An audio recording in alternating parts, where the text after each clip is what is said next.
అందరికీ నమస్కారం. నేను మీ దేవి. 'మౌన రాక్షసి' 9వ భాగం. రచయిత బుజ్జి గారు.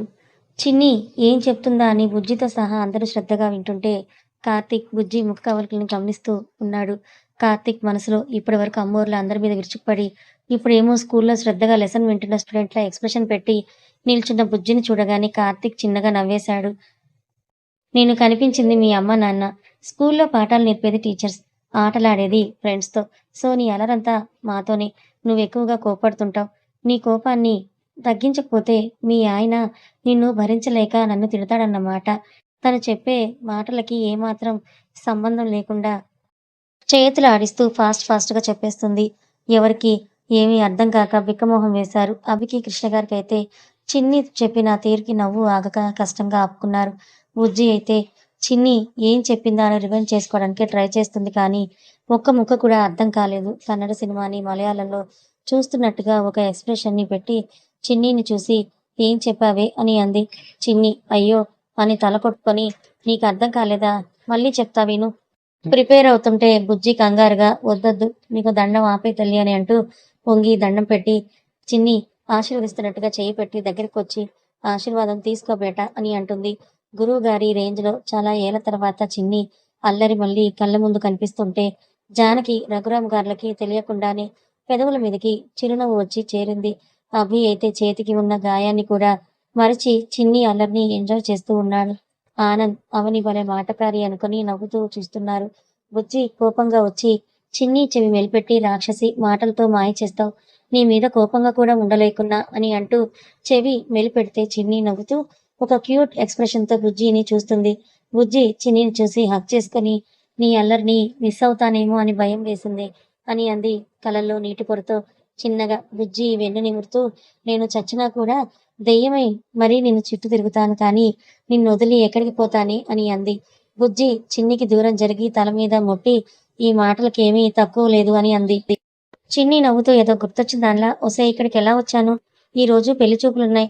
కనిపించకపోతే ఇంట్లో వాళ్ళు పెళ్లిష్టం లేక పారిపోయాననుకుంటారు. రాక్షసి ఇప్పటి వరకు గుర్తు చేయలేదు అని బుజ్జి తల మీద కొట్టి ఫాస్ట్‌గా బెడ్ దిగి అటువైపు చూసేసరికి అందరూ అక్కడే కనిపిస్తారు. చిన్ని అందరిని చూసి తల కొట్టుకొని చూసావా ఈ పెళ్లి గోలలో అందరూ ఇక్కడే ఉన్నట్టుగా నాకు అనిపిస్తోందే అని బుజ్జిని చూసి పద పద తొందరగా వెళ్దామని అంటూ బుజ్జిని తొందర పెడుతుంటే బుజ్జి చిన్నిని ప్రశాంతంగా ఉండమని బెడ్ మీద కూర్చోబెట్టి కొంచెం కూల్ అవ్వు అందరూ అందరూ ఇక్కడే ఉన్నారు అని కృష్ణగారి వైపు చూస్తుంది.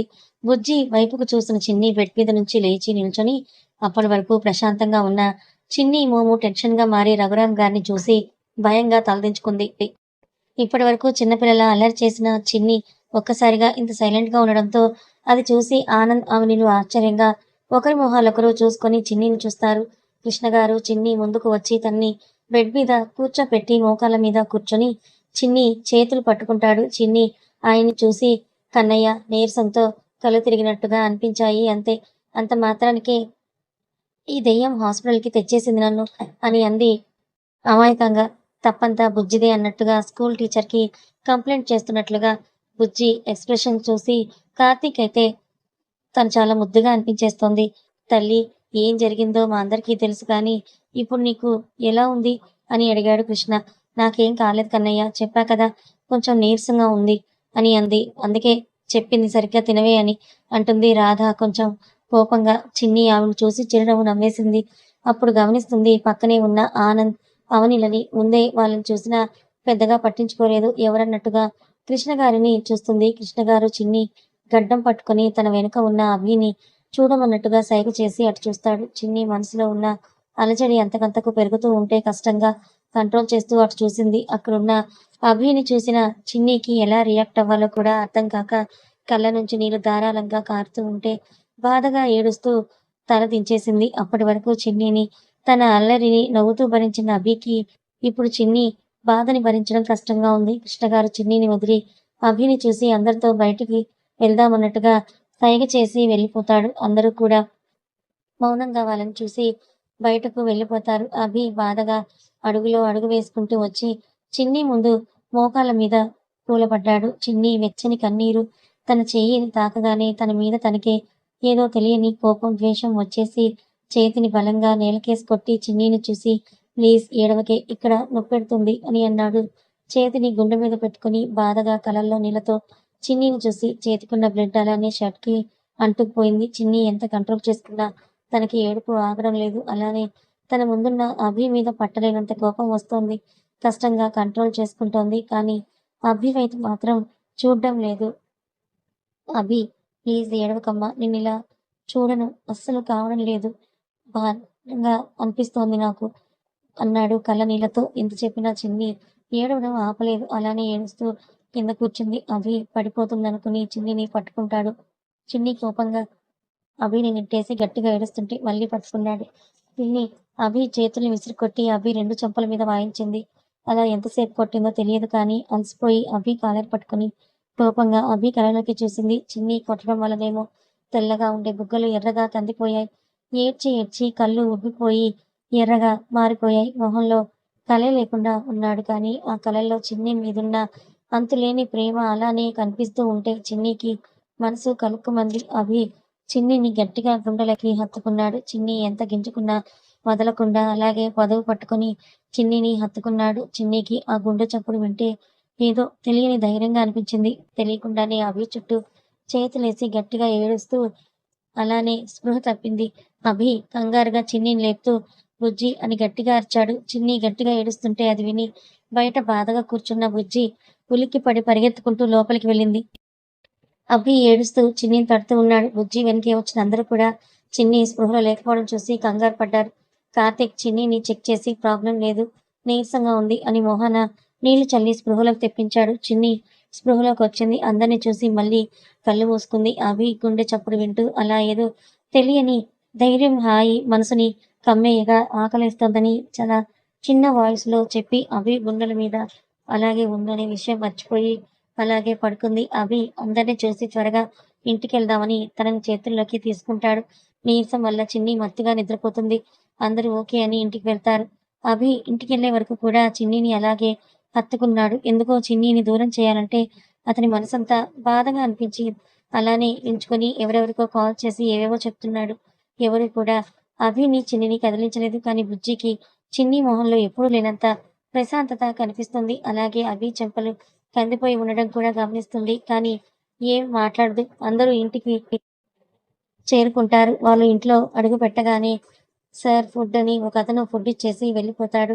అభి చిన్నిని నెమ్మదిగా సోఫాలో కూర్చోబెట్టాడు. కానీ చిన్ని తల తన ఎద నుంచి దూరం కాలేదు. బుజ్జి అది తీసుకుని వెళ్ళి ప్లేట్లో పెట్టుకొచ్చి చిన్ని పక్కన కూర్చుంది. నెమ్మదిగా చిన్నిని లేపింది. చిన్ని తన ఎద నుంచి దూరం అవ్వగానే బాధగా ఒకసారి చిన్నిని చూసి ఇంకా అక్కడే ఉంటే తన మీద అసహ్యంతో ఫుడ్ కూడా తినదేమో అనుకుని అక్కడి నుంచి వెళ్ళిపోతాడు. అభి గుండె చప్పుడు చెవుల నుంచి దూరం కాగానే ఏటో తెలియని వెల్తిగా అనిపించి నిద్రలోనే చిన్నబుచ్చుకుంది చిన్ని. బుజ్జి వెళ్తున్న అభిని బాధగా చూసి అవనిని చూసింది. అవని నేను చూసుకుంటానని అభి వెనకే వెళ్ళింది. తన భుజం మీద ఉన్న చిన్నిని లేపింది. చాలాసేపు తర్వాత చిన్ని మొత్తుగా కళ్ళు తెరిచింది. బుజ్జి చిన్నిని చూసి ఆ పట్టు అని అంది. చిన్ని చిన్నపిల్లలా ముడుచుకొని కూర్చొని ఆ అని అంది. బుజ్జి చిన్నికి ఏవేవో మాటలు చెప్తూ ఫుడ్ తినిపించేసి టాబ్లెట్‌నిచ్చి రూమ్‌కి తీసుకుని వెళ్ళి రెస్ట్ తీసుకోమంది. చిన్ని టాబ్లెట్ మత్తు వలనో ఏమో కానీ నిద్రలోకి జారుకుంది చిన్నిని చూస్తూ.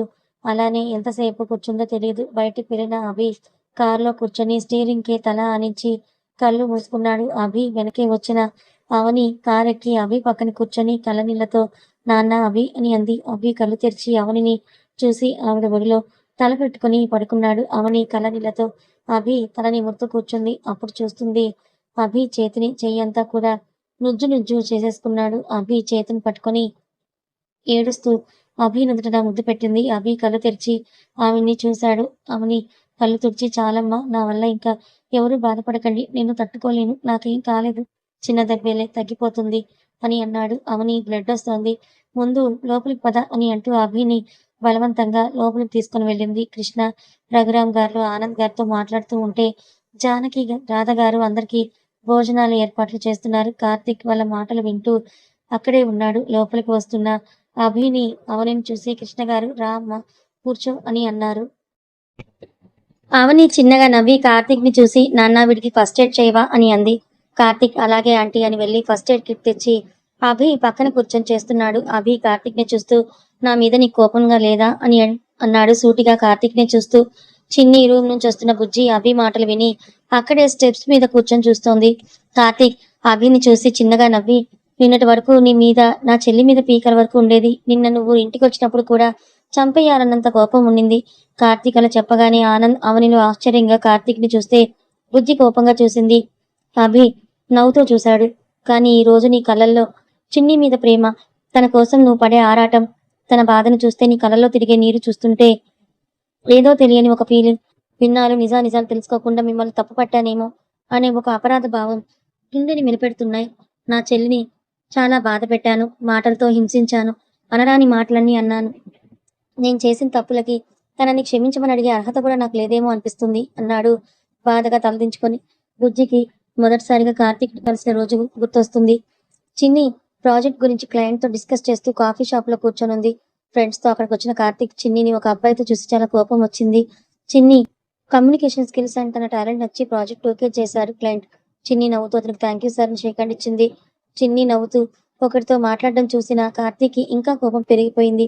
తన ఫ్రెండ్స్ ముందు కుటుంబ పరువు తీసుకోవడం ఇష్టం లేక కష్టంగా కోపాన్ని కంట్రోల్ చేసుకుంటూ కూర్చొని కాఫీ తాగుతున్నాడు. చిన్ని అతనితో మాట్లాడి వెళ్ళిపోయాక బుజ్జి కాల్ చేసి కలుస్తా, అక్కడే వెయిట్ చేయని చెప్పడంతో అక్కడే కూర్చొని ఫోన్ చూసుకుంటూ ఉంది.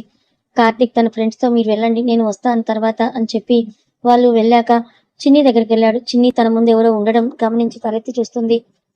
ఎదురుగా కార్తీక్ ని చూసి ఆశ్చర్యంతో పాటు ఆనందం కూడా వేసింది. 7 ఏళ్లుగా తన మొహం చూడ్డానికి అసహించుకొని పక్కకి వెళ్ళేవాడు ఇప్పుడు తన కోసం వచ్చాడేమో అని హ్యాపీగా లేచి అన్నయ్య అంది. కార్తీక్ కోపంగా ఎవడే నీకు అన్నయ్య అని అరిచాడు. కార్తీక్ అలా అనగానే చిన్నికి నీళ్లు తిరిగాయి. బాధగా కార్తీక్ ని చూస్తుంది. కార్తీక్ అరుపుకి అందరూ వాళ్ళ వైపే చూస్తారు. కార్తీక్ అందరిని చూసి చిన్ని చేయి పట్టుకుని బయటకు లాక్కొచ్చాడు. చీ, ఏం బ్రతికే నీది, ఇంకా ఎన్నమంతా తిరుగుతావే, తీసిన పరువు చాలేదా, నువ్వు చేసిన పనికి ఇప్పటికే నాన్నని తలెత్తుకోకుండా చేసి ఊరొదిలి వచ్చేలా చేశావు. ఇక్కడ కూడా ఎవరితో పడితే వాడితో తిరుగుతున్నావు, చీ అని చీదరించుకోగానే కార్తీక్ చెంప పగిలింది. ఆ దెబ్బకి కార్తీక్ తో పాటు చిన్ని కూడా ఆశ్చర్యపోయింది. కార్తీక్ కోపంగా చిన్నిని చూడగానే కార్తీక్ చిన్నికి మధ్యలో బుజ్జి కోపంగా నిలబడి ఉంది. చిన్నిని కార్తీక్ బయటికి లాక్కొస్తున్నప్పుడే బుజ్జి వస్తుంది. చిన్ని సైలెంట్ గా ఉండడంతో తెలిసిన వాళ్ళేమో అనుకున్న బుజ్జికి కార్తీక్ మాటలు వినిపించాయి. దాంతో కోపంగా వీళ్ళ దగ్గరకు వచ్చి కార్తీక్ ని కొడుతుంది. బుజ్జి చిన్ని వాళ్ళ ఇంటికి ఎప్పుడు వెళ్ళినా వెనక నుంచి వెళ్తుంది కాబట్టి కార్తీక్ ని ఎప్పుడు చూసే అవకాశమే రాలేదు. కార్తీక్ కోపంగా రియాక్ట్ అయ్యేలోపే ఎదురుగా ఉన్న బుజ్జిని చూసి హలో ఎవరు మీరు అన్నాడు కొంచెం సీరియస్ గా. బుజ్జి కోపంగా నువ్వెవడు బే, నోటికి ఏదొస్తే అది మాట్లాడుతున్నావు, నోరు అదుపులో పెట్టుకొని మాట్లాడు. అమ్మాయి అబ్బాయి కలిసి కనిపించగానే తప్పుగా అనుకోవడమేనా, వాళ్ళ మధ్యున్న రిలేషన్ ఏంటని నీకు తెలుసా, దాని గురించి నీకేం తెలుసని మాట్లాడుతున్నావు, ఇంకోసారి దీని గురించి పిచ్చి పిచ్చిగా వాగావంటే ఏం చేస్తానో నాకే తెలియదు, పోరా ఇక్కడ నుంచి అంటుంది వార్నింగ్ టోన్ లో. చిన్ని బుజ్జి చేయి గట్టిగా పట్టుకుని ఆపడానికి ట్రై చేస్తుంది. కానీ బుజ్జి అస్సలు ఆగకుండా కార్తీక్ ని వాయించేసింది. చిన్ని బుజ్జిని వెనక్కి లాగి తను మా అన్నయ్య అని చెప్పింది. బుజ్జి ఆ మాటకి షాక్ అయి కార్తీక్ ని చూస్తుంటే కార్తీక్ కోపంగా చూస్తున్నాడు. బుజ్జి కార్తీక్ ని చూసి నువ్వు దీనికి అన్నయ్యవా అని అంది. కార్తీక్ అవునన్నట్టుగా తలూపితే అయ్యో ఈ విషయం ముందే చెప్పాలిగా అంది. బుజ్జి సారీ చెప్తుందేమో అని చూస్తున్నారు కార్తీక్ చిన్ని. బుజ్జి వాళ్ళ ఆలోచనలకు అతీతంగా ఈసారి ఇంకా గట్టిగా కొట్టింది కార్తీక్ ని. కార్తీక్ ఈసారి ఆశ్చర్యంగా కళ్ళు పెద్దవి చేసి చూస్తుంటే నువ్వు అసలు మనిషివేనా, నీ చెల్లెల గురించి ఇలా మాట్లాడడానికి సిగ్గులేదా, నువ్వే తనని నమ్మకుండా తప్పుగా అర్థం చేసుకుంటే ఈ సమాజం ఎలా నమ్ముతుందిరా, చీ అని చిన్నిని తీసుకుని వెళ్ళిపోయింది బుజ్జి. కార్తీక్ వెళ్తున్న వాళ్ళని చూసి కోపంతో అసహనంతో అక్కడి నుంచి వెళ్ళిపోయాడు. అప్పుడున్న కార్తీక్ కళ్ళలో చిన్ని మీద అసహ్యం ద్వేషం ఉంటే ఇప్పుడు కార్తీక్ లో చిన్నిని బాధ పెట్టానన్న బాధ అపరాధ భావం కనిపిస్తుంది బుజ్జికి. కార్తీక్ అలాగే తలదించుకుని దెబ్బ తగిలిన అభి చేతిని చూస్తూ అసలు ఏం జరిగిందో చెప్తావా అన్నాడు. భోజనానికి పిలవడానికి వచ్చిన రాధా జానకి గారు కూడా అది విని వాళ్ళ దగ్గరికి వచ్చి నిల్చుంటారు. నేను చెప్తాను అన్నాడు కృష్ణగారు. అందరూ కృష్ణగారి వైపు చూశారు. బుజ్జి ఆశ్చర్యంగా కృష్ణగారిని చూస్తుంది. కృష్ణగారు మొదటిసారిగా అభిని చూసిన సన్నివేశం అనగా అభి తన తాతగారైన విశ్వగారిని ఒప్పించి చిన్ని కోసం హాస్పిటల్కి వస్తాడు. అప్పుడే మొదటిసారిగా కృష్ణగారు అభి కృష్ణగారిని చూస్తారు. వాళ్ళంతా కృష్ణగారి మాటల్లో వింటారు. మీరు నా మాటల్లో చదవండి. అభి విశ్వగారితో కలిసి హాస్పిటల్కి చేరుకుంటారు. కోపంగా ఇంటికి వెళ్లిపోయిన రఘురాం గారు విసురుగా సోఫాలో కూర్చుంటారు. రఘురాం గారి కోపాన్ని గమనించిన కృష్ణగారు రఘురాం ఏమైందని అడుగుతారు. రఘురాం కోపంగా లేచి చేత్తో అద్దాన్ని పగలగొట్టి ఏం జరిగిందా, ఉందిగా నీ మనవరాలు, వద్దు వద్దంటుంటే నెత్తిన పెట్టుకున్నావు. ఈ రోజు అది నా పరువుని గంగలో కలిపి నన్ను నలుగురిలో తలెత్తుకోలేకుండా చేసింది. ఎవరితోనో రాత్రంతా గడిపి ఈ రోజు మన పరువుని గౌరవాన్ని మంట కలిపింది. చీ చీ ఇలాంటి దాన్న నేను కన్నందుకు నా చెప్తే నేను కొట్టుకోవాలి అని అరిచి లోపలికి వెళ్లి తలపేసుకున్నాడు. రఘురాం గారు ఎప్పుడు పిల్లల బాధ్యత, వాళ్ళ భవిష్యత్తు బాగుండాలంటే డబ్బు సంపాదించాలి అని ఆలోచనతో తన దృష్టంతా డబ్బు సంపాదించడం మీదనే పెట్టారు. అందుకే ఆయనకి, కార్తీక్కి, చిన్నీకి అంత బాండింగ్ లేదు. కృష్ణ గారు రఘురాంని చూసి ఎప్పుడు లేనిది ఇంత కోపంగా ఉన్నాడంటే చిన్ని గురించి నలుగురు అన్న మాటలు వాడి మనసులో ఎంత నాటుకుపోయాయో, వాడి మనసుని ఎంత మార్చాయో అనేది కృష్ణ గారికి బాగా అర్థమైంది. కానీ చిన్ని అలాంటి పని ఎప్పటికీ చెయ్యదు. ఆయనకి తన చిన్ని మీద, తన పెంపకం మీద నమ్మకం ఉన్నాయి. అందుకే చిన్ని కోసం బయలుదేరాడు. చిన్ని దగ్గరికి వెళ్తుంటే రాధగారు అడ్డుపడ్డారు. ఇరుగు పొరుగు వాళ్ళు చిన్నిని అన్న మాటల్లో రాధగారికి తల కొట్టేసినట్టుగా అయింది. ఇప్పుడు తన కొడుకు కోపాన్ని, అతని మాటల్లో చిన్ని చేసిన పనిని విన్న ఆవిడికి చిన్ని మీద కోపం పెరిగింది. అందుకే కృష్ణ గారికి అడ్డుపడి, ఇంకా ఎక్కడికండి, ఆ దరిద్రాన్ని తెచ్చి మళ్ళీ ఇంట్లో పెడతారా అని అంది కోపంగా. చిన్నిని దరిద్రం అనగానే కృష్ణ గారికి పట్టలేని కోపం వచ్చి కోపంగా రాధా అని ఆవిడ మీదకి చేయెత్తారు. కృష్ణ గారికి ఉండేది ఒకగానొక కొడుకు. ఆయనకి ఆడపిల్ల కావాలని ఉండేది, కానీ తర్వాత రాధకి పిల్లలు పుట్టే అవకాశం లేదని చెప్పడంతో అది ఆశగానే మిగిలిపోయింది. రఘురాం పెళ్లి తర్వాత జానకి గారిని సొంత కూతుర్లా చూసుకున్నారు. కానీ ఏదో తెలియని వెళ్తి చిన్ని పుట్టాక కృష్ణ గారికి ప్రపంచం అంతా గెలిచినంత ఆనందం. చిన్నీనే తన ప్రపంచంగా మారిపోయింది. అందుకే చిన్ని అంటే కృష్ణ గారికి ఎనలేని ప్రేమ. వీళ్ళిద్దరూ మంచి ఫ్రెండ్స్. చిన్ని తన లైఫ్ లో జరిగే ప్రతిదీ కృష్ణ గారితో షేర్ చేసుకుంటుంది. తమ 70 ఏళ్ల సంసారంలో ఏనాడు కృష్ణ గారు రాధగారిని ఒక మాట అన్నది లేదు. కానీ ఇప్పుడు చేయెత్తడంతో ఆవిడ కళ్ళల్లో నీళ్లు తిరిగాయి. వాటితో పాటు చిన్ని కారణంగానే ఇవాళ ఆయన చేయెత్తినందుకు చిన్ని మీద ఇంకా కోపం పెరిగిపోయింది. ఆవిడ కళ్ళల్లో నీళ్లు చూసిన కృష్ణ గారు విసురుగా చేయి దించి వేలు చూపిస్తూ, చూడు నా చిన్ని తల్లి, నా ప్రాణం, అది ఇంటి అదృష్టం. తనని ఇంకో మాట అన్నామంటే నేనేం చేస్తానో నాకే తెలియదని కోపంగా హాస్పిటల్కి వెళ్ళాడు. చిన్నిని టౌన్లో ఉన్న హాస్పిటల్లో అడ్మిట్ చేసి ట్రీట్మెంట్ చేస్తారు. 2 గంటల్లో స్పృహలోకి వస్తుంది అని చెప్పడంతో జానకి గారు బాధగా బయటే కూర్చొని ఎదురు చూస్తున్నారు. కళ్ళు మూసుకొని వెనక్కి వాలిన ఆవిడికి కాలేజ్ దగ్గర వాళ్ళు మాట్లాడిన మాటలే చెవిలో మారుమోగుతూ ఉన్నాయి. రఘురాం గారి బాధ, చిన్ని చేసిన పనికి ఆయనకు వచ్చిన కోపం ఇవే కళ్ళలో మెదులుతుంటే కంటి కొనల నుంచి అప్రయత్నంగానే నీళ్ళొచ్చాయి. అవి విశ్వగారు హాస్పిటల్ చేరుకొని చిన్ని గురించి డీటెయిల్స్ అడిగి తన దగ్గరికి వచ్చారు. దారిలో అంతా చిన్ని గురించి ఆలోచిస్తూ వచ్చిన అభికి చిన్ని గురించి తెలుసుకోవాలనే ఆత్రంతో బయట కూర్చున్న జానకి చూసి ఫాస్ట్ గా ఆవిడ ముందుకు వెళ్లి మోకాళ్ళ మీద కూర్చొని, చిన్నికి ఎలా ఉందమ్మా అన్నాడు. జానకి గారు కళ్ళు తెరిచి ఎదురుగా అభిని చూసి కోపంగా, ఎందుకు వచ్చావు అన్నారు. విశ్వగారు కలగజేసుకుంటూ, అది మీ పాపకి ఎలా ఉందో తెలుసుకుందామని అన్నాడు చిన్నగా. జానకి ఆయన చూసి లేచి నుంచొని, ఇంకా ఏం తెలుసుకుంటారండి, మీ వాడి వల్ల మా అమ్మాయి జీవితమే నాశనం అయిపోయింది, ఇంకేం మిగిలిందని వచ్చారు అని అన్నారు ఆవేశంగా. అభి, ఆంటీ నేనేది కావాలని చేయలేదు. రాత్రి ఏం జరిగిందో కూడా నాకు గుర్తు రావడం లేదు, దయచేసి అని అంటుండగానే అభి చెంప పగిలింది. అభి ఆశ్చర్యంగా జానకి గారిని చూస్తున్నారు. విశ్వగారు అభి మీద దెబ్బపడ్డంతో కోపంగా ముందుకు రాబోయారు. కానీ అభి రావద్దని వారించాడు. అప్పుడే వచ్చిన కృష్ణ గారు వాళ్ళ దగ్గరికి వస్తారు. జానకి గారు కోపం కలగలిపిన బాధతో, మీరు తెలిసి చేసినా తెలియక చేసినా, తప్పు చేసినా చేయకపోయినా దాని వ్యక్తిత్వం మీద మచ్చ పడిపోయిందిరా. నువ్వు మగాడివిరా. నువ్వేం చేసినా ఈ సమాజం నిన్ను పల్లెత్తు మాటని కూడా అనదు.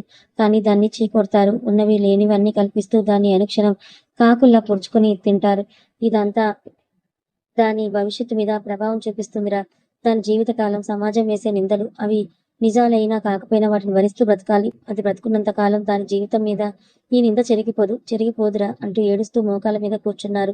ఆవిడ మాటలు విన్న విశ్వగారికి ఆమె బాధలో అర్థం ఉందని అనిపించింది. విశ్వగారు మనసులో, నిజమే, 1కి 4 కల్పించి చెప్పే సమాజంలో ఉంటున్నాం. వయసులో ఉన్న ఆడపిల్ల మగాడు కలిసి మాట్లాడుకోవడం చూస్తూనే వాళ్ళ మధ్య అక్రమ సంబంధం అంటగట్టే నీచ బ్రతుకుతున్నాం.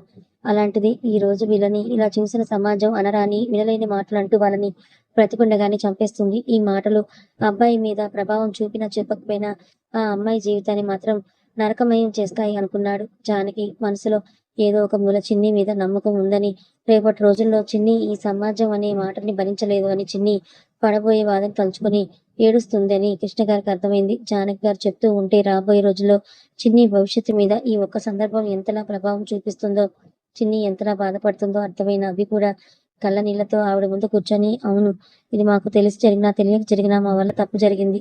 దీనికి మీరు నాకు ఏ శిక్ష విధానించాలనుకున్నా నేను దానికి సిద్ధంగా ఉన్నాను. కానీ దయచేసి చిన్నిని ఈ బాధ నుంచి దూరం చేయండి. తను దీన్ని భరించలేదు. తను బాధపడితే నేను చూడలేను. దయచేసి ఏదో ఒకటి చేయండి ప్లీజ్ అని చిన్నపిల్లాడిలా మాట్లాడుతూ ఆవిడ కళ్ళ నీళ్లతో చేతులు జోడించాడు అవి. కథ కొనసాగుతుంది. మరి ఈ కథ మీకు ఎలా అనిపించింది? నచ్చిందా? నచ్చితే లైక్ చేయండి, మరి కొంతమందికి షేర్ చేయండి. ఇలాంటి మరిన్ని మంచి కథల కోసం మన ఛానల్ని సబ్స్క్రైబ్ చేసుకోండి. Thank you so much.